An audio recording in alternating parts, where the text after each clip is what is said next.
welcome to my first ever Raw vs Smackdown review.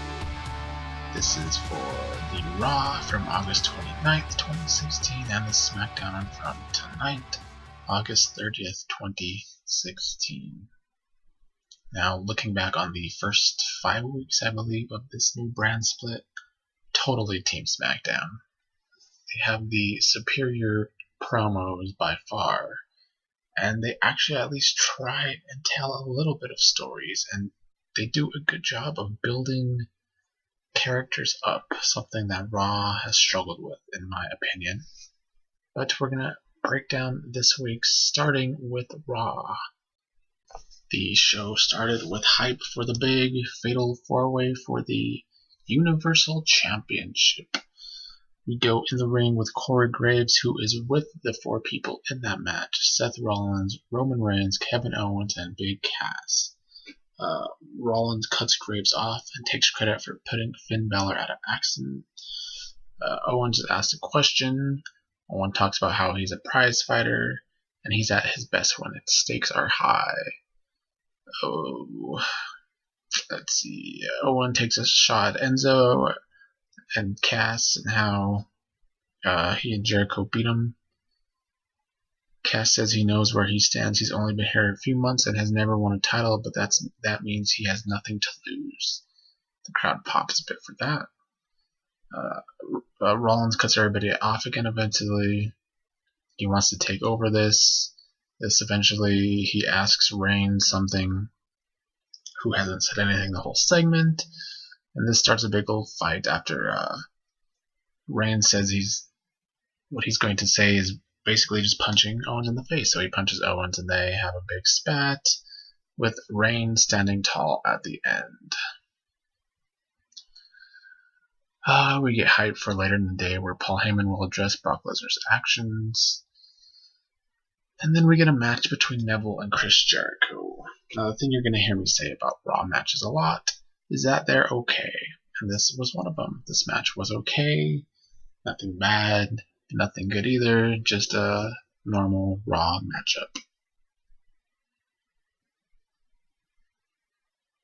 matchup. We get Bayley backstage.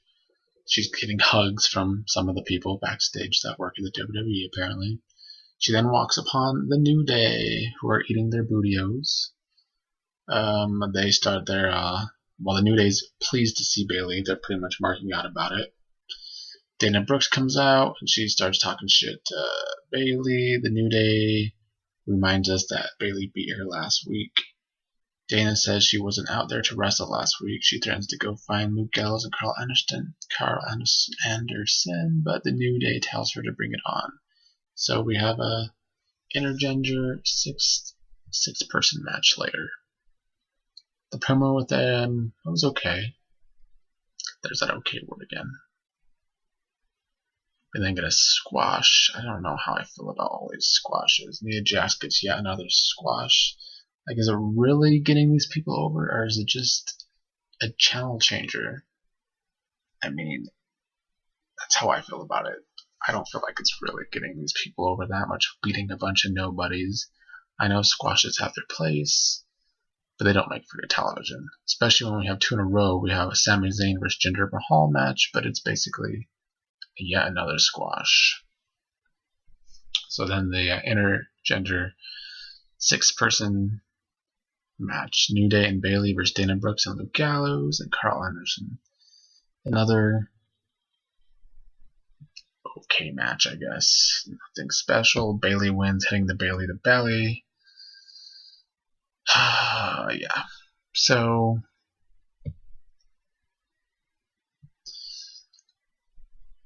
my problem with Raw is it's boring. It's so long and boring, and all these match after match after match with really no meaning to them. Who gives a shit? Seriously. Up next is Cesaro in the back, talking about his best of 7 series with Sheamus, and how if he loses another one, he's going to be down 0-2, and how that's going to be hard to come back from. So, of course, he loses that match. So, Cesaro is down 2-0 while Sheamus is up 2-0 against Cesaro. But I'm sure Cesaro will come back, and eventually it'll be 3-3 for a pay-per-view match or something. This best of 7 series is just a bit pointless to me. I think the winner might get a title shot or something. I hope so. I hope there's at least a reason for this to be happening. Next up, yet another squash. This time Braun Strowman. Americo is like a masked superstar or something. He didn't cut the best promo in the world, but last week's was more memorable. I think it was last week anyway. Okay, after the break, Stephanie is there and he's talking about Lesnar's actions and how she's gonna fine him like $500. Heyman comes up, fans chant CM Punk, blah blah blah. Heyman pulls out a huge stack of cash. He starts counting off Lesnar's $500 fine in ones, basically making it rain. Stephanie knocks the whole stack out of his hand and rips Heyman and threatens his job. She says she wants to avenge her brother. I don't know why, or if she's being facetious. Heyman says the apology he's here to deliver and does apologize to her. He realizes the compromising position Brock put her in. They go on, and Stephanie ends up accepting his apology before walking off. This segment was weird, to say the least.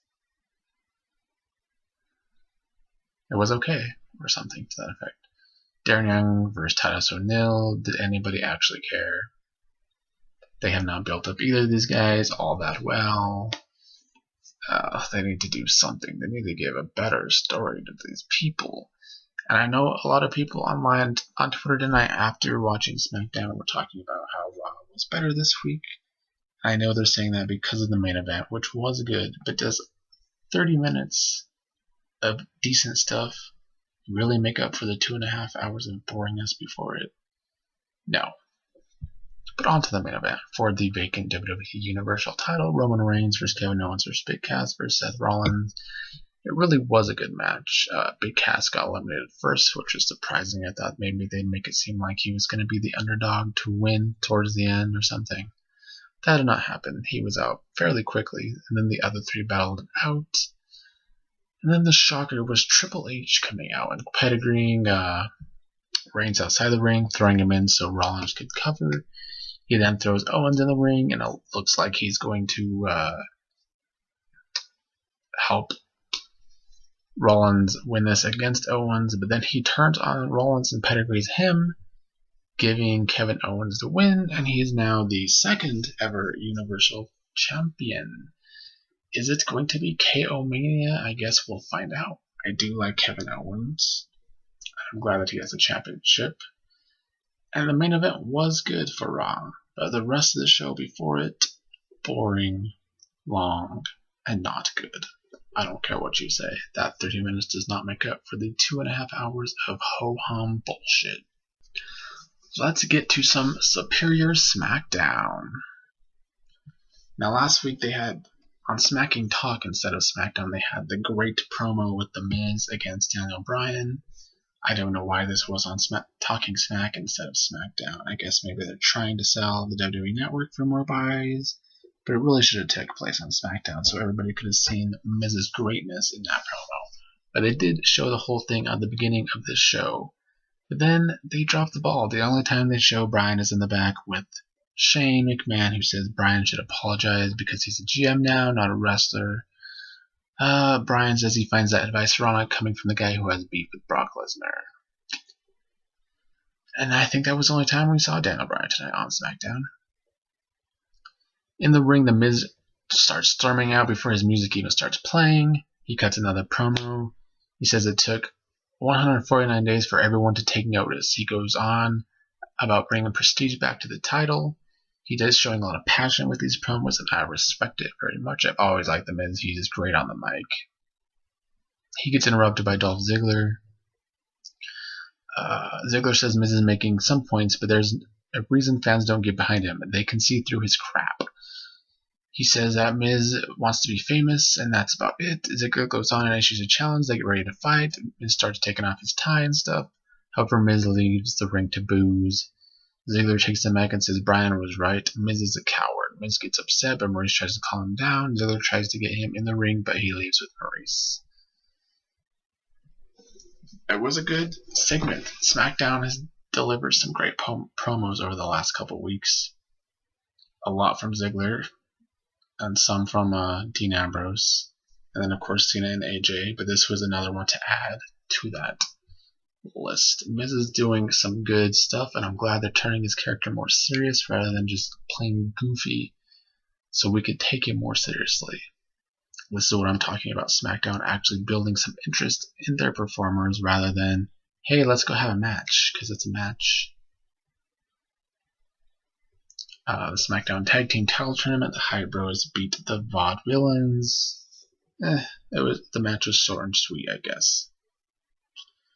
AJ Styles in the back. He's wearing John Cena's armband around his head. He looks like he's straight out of the 80s in the Everybody's Working for the Weekend Loverboy music video or something. Apollo Crews and AJ get into a little spat. Crews introduces himself to AJ. AJ tells Crews he's the face that runs the place. As we go out to the ring, AJ cuts a promo on how he beat John Cena and will beat the WWE Champion Dean Ambrose at Backlash. However, Apollo Crews interrupts, and this leads to a match between the two of them. This was a good match. Dare I say match of the night? It was kind of short to be match of the night, but a lot of the matches were short tonight. But I enjoyed them. I don't need these long, drawn-out Raw matches that take 30 minutes so they can waste time and kill the 3-hour show. That's long. Oh, speaking of dropping balls, though, there is still the WWE and SmackDown dropping the ball on Bray Wyatt. He's going to be taken on Orton, clearly, as they have their little thing going on now. I don't even want to talk about it that much. Bray could be and should be such a great character, but they haven't even dropped the ball on Bray. They've just fucking thrown the ball as far as they can to get away from success. It makes no sense to me. I don't know. And he's more than likely going to lose this match against Orton at the pay-per-view. I'd be shocked if Orton loses after getting dominated by Brock, but this is just going to continue to hurt Bray having any chance of staying over, because his promos are good, but they're getting old because they never lead to anything. Now onto the women. I know that Raw has the more big names in the women's division, I guess one could say, but the SmackDown women are entertaining as hell. Naomi's entrance is great. She's probably my favorite of the bunch on SmackDown. It was Naomi and Becky Lynch versus Alexa Bliss and Natalya. Nikki Bella is out for commentary. We get Bliss getting the win over Becky with a roll-up. WWE loves their roll-up endings. This match was good too. This could have been considered match of the night as well. They, I don't know the word I'm looking for, but these women are very, very crafty right now. And then after the match, we have Carmella attacking Nikki again. She did this once last week on SmackDown, then again on Talking Smack last week. So they're getting Carmella over as a heel, and I am enjoying it. The women's division on SmackDown is exciting because any of them could win this big match at the pay-per-view. Any of them. And that is a good thing because it's very rare in the WWE these days where you don't know who's going to win. Next up, the return of the Headbangers, who we haven't seen since the Attitude Era 16 years ago. They were not one of my favorite tag teams. They were just kind of okay. Never anything huge in the WWE. Oh, and I forgot to talk about earlier in the night, they actually had a vignette with Heath Slater and his wife in their trailer park. She was a hillbilly and he was acting hillbilly-ish. Rhino was there, and damn, it's escaping my name. Renee Young. She was interviewing them. And they had snacks for Renee and Rhino. It was some crackers with some Cheez-It, basically the spray cheese. Not Cheez-It, that's a cracker. But it was crackers and the spray cheese. And Rhino was eating the crackers the whole time. He even made a sad face with the cheese on the crackers. It was great stuff. And I wish WWE would do more things like this because that is actual entertainment. They get away from this too often. Then we had the randomness of Gary the Milkman Millman in the ring. He issues a challenge, just some random dude. Kane comes out and chokeslams him. Baron Corbin comes out for his match in the main event against Dean Ambrose, and he and Kane are walking down the aisle sharing a look. I'm assuming that's going to lead to something. The match with Baron Corbin and Dean Ambrose was okay, not my favorite. AJ was on commentary.